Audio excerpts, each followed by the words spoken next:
Hey y'all, good evening. Welcome back to my channel. And if you are new here, welcome to my channel. I am Nikisha Wise. And you guys, the Lord wanted me to talk about polygamy. And he gave me this message last month. But he said it's time to put it out now. Mostly because I'm in a clear mind right now. Clearer on this subject than I've ever been. And I'm going to be honest. I don't know anything about it as far as I've seen it with my own eyes before. As far as in a marriage, I've never seen this before, so it's kind of foreign to me. I've heard of it in the Bible, but okay. So what is polygamy, and is it necessary? Polygamy is the practice of custom of having more than one wife or husband at a time. And that's the definition. I looked it up on Google, and it says that it's the practice of having more than one wife or husband. So apparently there are women who have had multiple husbands, I guess. I've never heard of that either. I've never seen that with my own eyes, okay? But I'm going to read Isaiah 4:1. It says, "And in that day 7 women shall take hold of one man, saying, we will eat our own bread and wear our own apparel. Only let us be called by thy name and take away our reproach." You know, I'm looking at this scripture and I'm trying to piece things together, but at the same time, I'm like, the word take hold could mean anything. It didn't say that they were married. You know, it's saying that, you know, they took hold of one man. So to me, that could mean that man they was all living together or something, and they just helped one another out or something. But it said that the women were wearing their own apparel, and I guess the man wasn't buying them anything. So apparently they was not married, because for one, if that was the case, I would not be married. If I have to wear my own apparel and be called by my own name, it sounds like I'm a single woman just getting the help of a man. If I was to take hold of a man that has 6 other people, you know.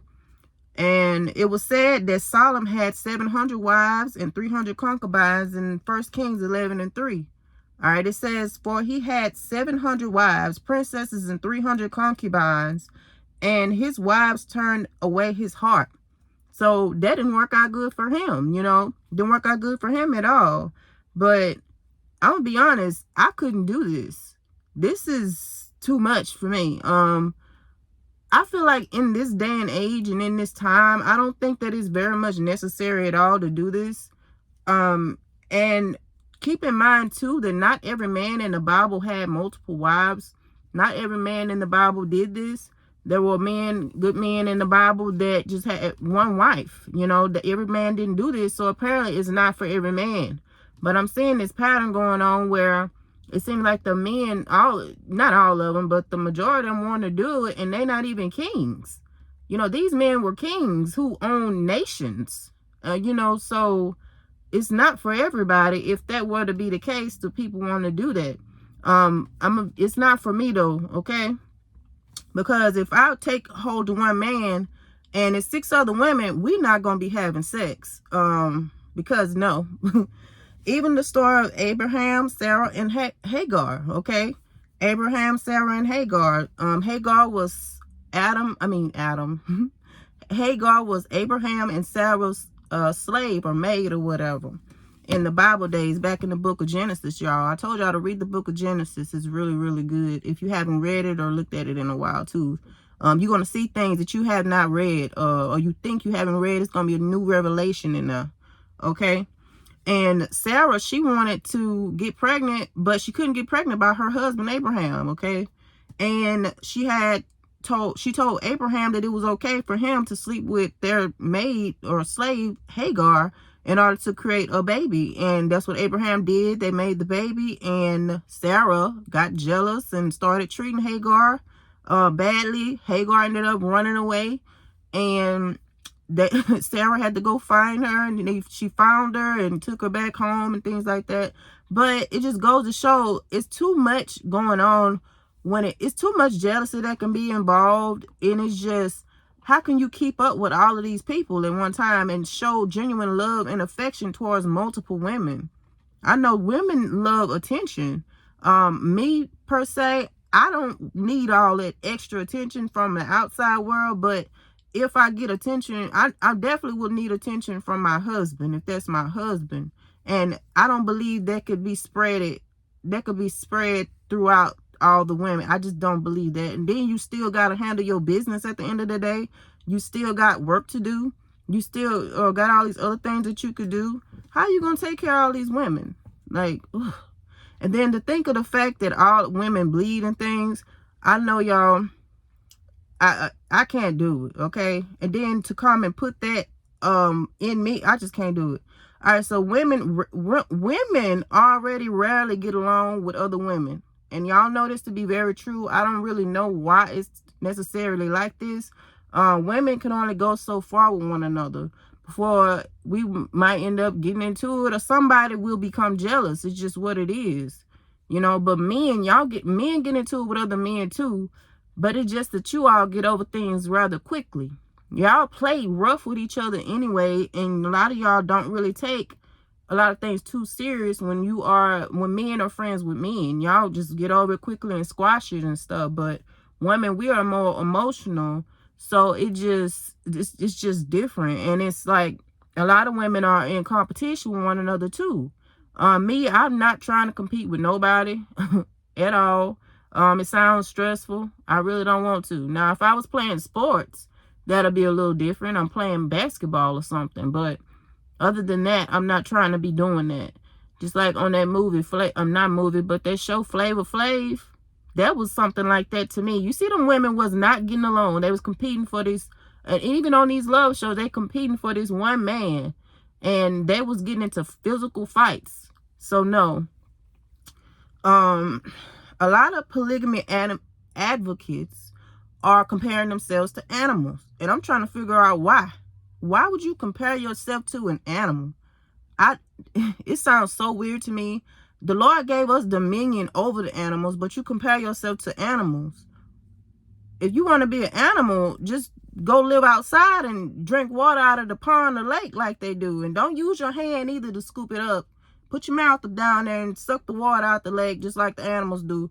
If that's what you want to do, is be an animal. So I don't feel like people should be comparing themselves. Pretty bird. I don't feel like people should be comparing themselves to animals. Animals are a whole totally different group than we are, you know. Okay, so I want to say this too. If you find any ladies, you find any man that's comparing themselves to an animal, run, okay? And run fast too. And I don't care if they're comparing themselves to a dog. They telling you who they are. Hint, hint. Okay? This is not like back in the day. This is not like the biblical times. This is a whole totally different day and age where we are in a whole totally different mindset as people. It's not where women are broke and can't work and can't provide for themselves anymore.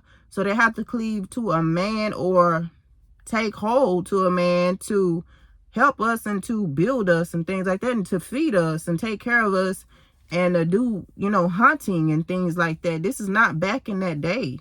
This isn't back in the day. And to be honest, if somebody was to try to marry me and they had 700 wives already, I wouldn't do it. Like, unless they made me do it back in the day. I just would have been a single woman, okay? Been a single woman and let the Lord take care of me. But if I don't know how they worked back then, but I think they made arranged marriages. You couldn't marry me with no 700 different women. And then especially with diseases and stuff like that, you barely can trust the first party and rather than the whole party. You can't trust that everybody gonna keep their head on a swivel. Like, how can you trust that? I don't even know this woman and you bring her around me. How would the dates go? Like, I don't understand. I wouldn't do this if I was y'all. So I hope that you guys, you know, I'm not telling y'all what to do. If you feel like that's what the Lord wants you to do, is have multiple wives, and you may be a woman that could be talking to a dude that want multiple wives, that's your business. But I don't think it's just not right. I feel like mentally it would be poisonous to the mind and it's just not right. It's already a lot going on with spirits. A lot going on with a lot of things. You know, it's never ended well for nobody in the Bible as far as I could see. I want to know, what reason does a man have to have multiple wives? Unless it's for sex.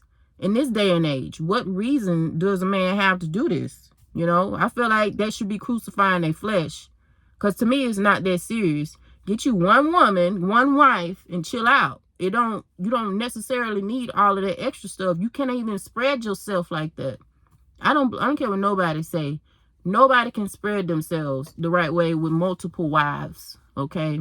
Now, if you, especially here in the United States, now if y'all living in the other countries and stuff, I don't know how they work, but here it's a little different. So, but y'all don't stoop. So to me, that's stooping very low. By if you're a woman and you stooping this low to be with a man that already has several women already, you need to reevaluate your life, okay? Because you deserve better than that, and you deserve one man without all this extra stuff that will treat you right, and that will just be with you and love you. Because if he want other women, to me, he don't want you. I don't care what nobody say. That man should just want you. I know, I understand other things. There are other places of warfare that takes place. There are things that takes place in the spirit realm when it comes to temptation and things like that. But that's where prayer and fasting and crucifying the flesh come from. Y'all see what I'm saying? So y'all be careful out here. I don't think you should be pushing this polygamy thing. It sounds weird. To me, it's absolutely disgusting. I would not want that. And I know I've seen some people was like, well, some of y'all already doing this and don't even know it. But okay, well, y'all living in sin then. You know, if they don't know, apparently they're not married, and then apparently the other party is cheating, and that other party don't know. Then you got some people that know the other party is cheating, but they decide to stay, and they probably cheating too. And that doesn't make that right. That's not right. So keep all this stuff in mind, you guys. I don't think nobody should do this. I don't think nobody should do this. And if we was in the last days, only way I would take hold to a man that already has 6 other women is if the Lord told me to, but there will not be any sex and we will not be married. Okay? I'm just saying, you ain't finna touch me with all that stuff on you. But anyway, I'll talk to y'all later. I love y'all. Bye.